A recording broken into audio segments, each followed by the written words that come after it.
Greetings, this is Dyslexy from the Arma community group Shack Tactical.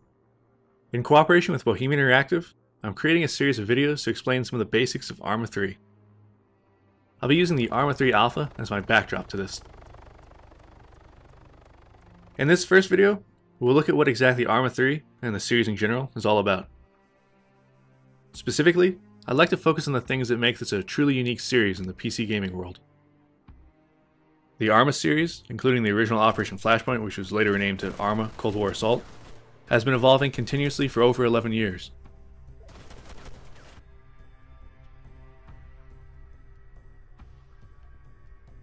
At its core, Arma is a military sandbox experience. It's basically the Minecraft of military sim games. Or Armymen, if you will. Keep in mind that the Arma 3 Alpha is oriented towards focusing on the infantry feature set of the game, but the possibilities extend well beyond that. Arma allows you to participate in simulated combat at all levels. You can choose to be an infantryman, drive a car or a tank, fly a helicopter, a jet, drive a boat, jump out of a plane, act as a forward observer or a sniper. If it's possible in the real world, you can probably do it in Arma. Now, with that being said, Arma is not a hardcore simulation of every platform involved in modern and future combat like you see in a focus sim. Instead, it's a combined arms game, which provides the opportunity to participate at all levels of combat, with accessibility and authenticity as the guiding principles. If there's something you haven't seen done in the extensive content library of the core game, the rich and active modding community will likely deliver it.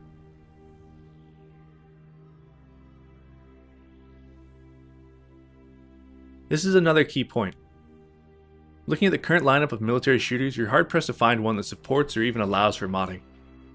For Arma, it's a keystone of the feature set, and the symbiotic relationship between the developer and their modding community is one of the strongest allures to a long-term investment in the series.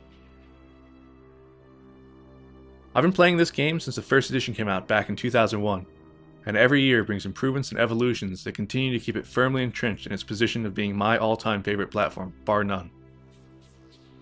Let's contrast Arma with some of the typical wargame experiences available today.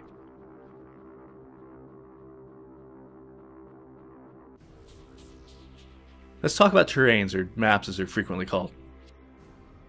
This right here, you might see something this size in your typical console-ported shoebox FPS these days. But panning back, it's just a tiny slice of the small island of Stratus. This whole island is about 20 square kilometers. The main terrain of the game, by comparison, is about 270 square kilometers. The hills, the forest, the background, it's not a backdrop, it's as real as anything else in the game.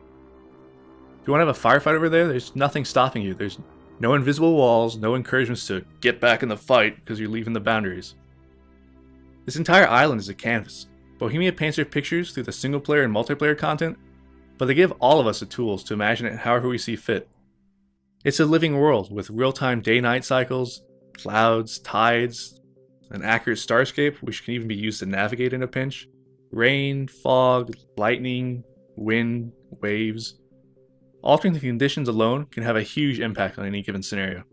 What if a battle was at night instead of the day? What if you didn't have night vision? What if it was storming?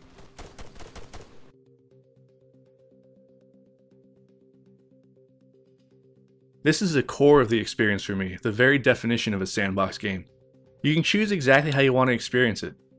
Whether it's single player or multiplayer, every facet is configurable to deliver exactly what you're interested in. This is not a game designed around forcing you to grind your way through different gear levels or perks or anything of the sort. You don't need to unlock weapons, you're not limited to just the game types or maps that came with it. This is how PC games should be.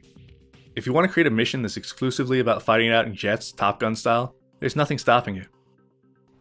You want a huge tank fight? Go for it. You're not going to have to buy a whole new DLC just to have a chance to fight in close quarters maps or use armored vehicles more. It's entirely in your hands as to what the experience becomes. And thanks to the modding community, the possibilities are continually broadened and refined. The Arma community is vast. Whether you want full-on military simulation or a more relaxed environment, or maybe you just want to jump in and get playing, there's a group or a server out there for you.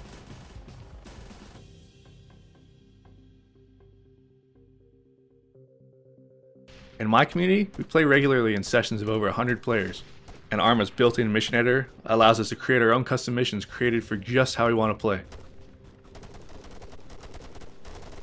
The editor's ease of use and the presence of a scripting language means that with a little practice, the creativity of your missions are only limited by your imagination. There are servers out there that run persistent missions that take place over days and days, allowing people to hop in, play, and hop out at their leisure. DayZ, the zombie survival game, started as an Arma 2 mod, before turning into a standalone game. It's a perfect example of the design your own experience nature of the platform. Arma 3's core strength lies in the superb authenticity of the infantry experience. This is not a game where you get a medal for making a shot at 100 meters. If you want to impress someone, try 10 times that distance. Similarly, in Arma, how you cooperate with other players means a lot more than usual.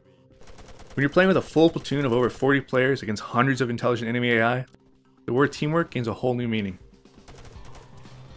Calling in an airstrike and having a human player respond, supporting his friends on the ground, is a sublime experience from any perspective.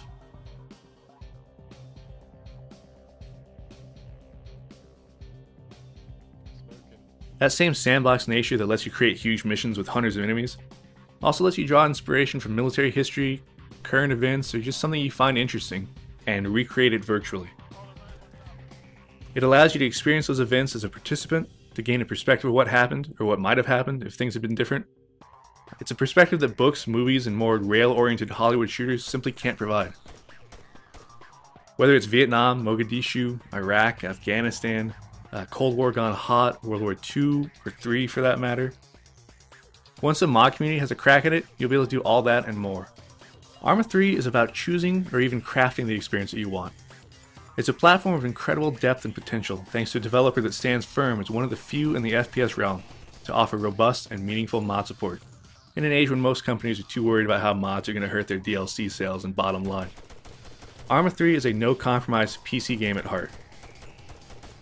It's as close as you can get to the full spectrum of combined arms warfare without getting dirty or getting dead. If you ask me, Arma 3 is the ultimate military sandbox. All you have to ask yourself is, what do you want to do with it? For more community guide videos, be sure to subscribe to the official Arma 3 YouTube channel.